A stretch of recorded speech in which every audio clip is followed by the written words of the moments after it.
Sky Space, the Royal Tantra on the Great Perfection of Bodhicitta. This is not a reward that matures in stages. It is a reward that matures in a single moment.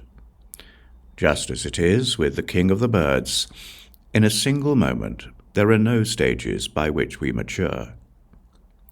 This is not an accumulation. We are primordially perfect. This is not a reward that involves rejection and acceptance. It is a reward in which there is no rejection or acceptance. It is not a reward that everyone will experience. It is the reward of a spontaneously realized secret. It is not a reward that comes from something else.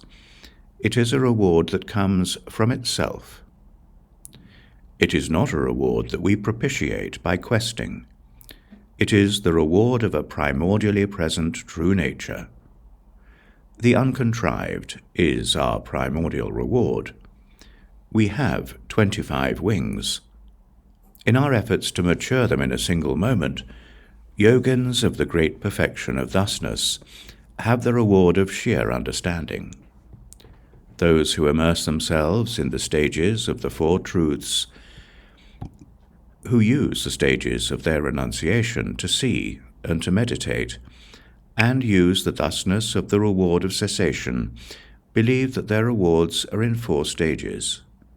Those who use samadhis on outer and inner dependent connections to reach the end, the non-duality of their own welfare and the profound emptiness that covers them, do not get a reward that is spontaneously realized. Those who use the magnificent method of joining two in happiness, who use the practices of the 10 perfections, study the 10 levels, and travel over these 10, but they do not attain any spontaneously realized rewards.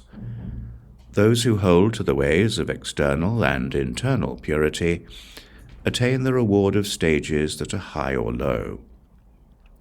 These are the stages, great and small, in what we take up and what we discard.